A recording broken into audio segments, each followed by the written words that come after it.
এখানে আমরা মূলত যেটা করেছি সেটা হচ্ছে জুলাই গণ অভ্যুত্থান কালে রাজনৈতিক প্রতিরোধের উদ্দেশ্যে সংগঠিত কার্যাবলী থেকে জুলাই গণ অভ্যুত্থানকারীদের দায়মুক্তি দেওয়া হয়েছে। রাজনৈতিক প্রতিরোধ বলতে আমরা বুঝিয়েছি ফ্যাসিস্ট সরকারের পতনের মাধ্যমে গণতান্ত্রিক শাসন পুনরুদ্ধারের লক্ষ্যে সংগঠিত যে কার্যাবলী ছিল সে সমস্ত কার্যাবলীর ফৌজদারি দায় দায়িত্ব থেকে জুলাই গণ অভ্যুত্থানকারীদের দায়মুক্তি দেওয়া হয়েছে। এটা হচ্ছে জুলাই এবং অগাস্টে সংগঠিত কার্যাবলী, জুলাই অগাস্টে। এখন প্রক্রিয়াটা কি হবে? প্রক্রিয়া হচ্ছে অলরেডি যদি কোনো মামলা হয়ে থাকে জুলাই গণ অভ্যুত্থানকারীদের বিরুদ্ধে ফৌজদারি মামলা, রাজনৈতিক প্রতিরোধের উদ্দেশ্যে সংগঠিত কার্যাবলীর কারণে যদি কোনো ফৌজদারি মামলা হয়ে থাকে তাহলে সেই মামলাগুলো প্রত্যাহার করার পদক্ষেপ সরকার নিবে এবং এখন থেকে নতুন কোনো মামলা করা তাদের বিরুদ্ধে জুলাই অগাস্টে সংগঠিত রাজনৈতিক প্রতিরোধের উদ্দেশ্যে সংগঠিত কার্যাবলীর দায় দায়িত্ব থেকে এর জন্য যদি কোনো নতুন মামলা করা হয় সেই নতুন মামলা করা যাবে না। অলরেডি যে মামলা করা হয়েছে সেগুলি প্রত্যাহার করা হবে আর নতুন কোনো মামলা করা যাবে না। আপনারা কয়েকটা জিনিস লক্ষ্য করবেন, আমি বারবার রাজনৈতিক প্রতিরোধের উদ্দেশ্যে শব্দটা ব্যবহার করছি।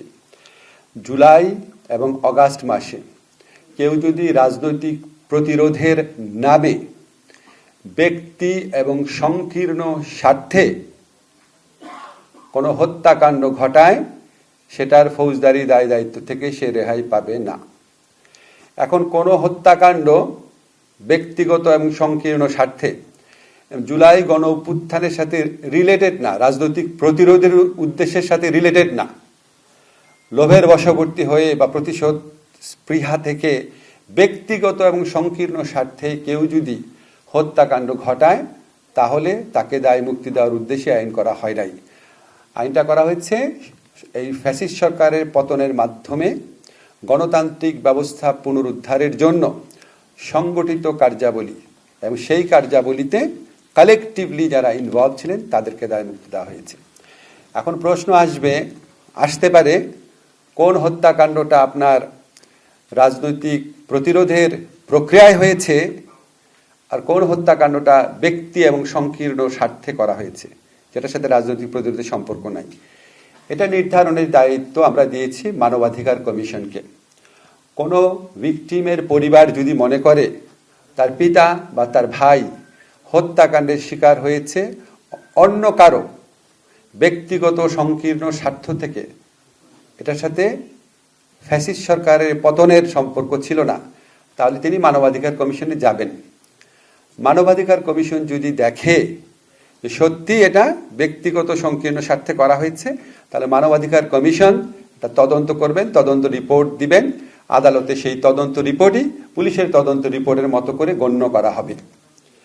যদি দেখেন যে না এটা রাজনৈতিক প্রতিরোধের উদ্দেশ্যে সংগঠিত কার্যাবলীর ধারাবাহিকতায় হয়েছে তাহলে অবশ্যই এই সংগঠিত অপরাধের জন্য সংগঠিত কার্যাবলীর জন্য কোনো অপরাধমূলক দায় দায়িত্ব থাকবে না।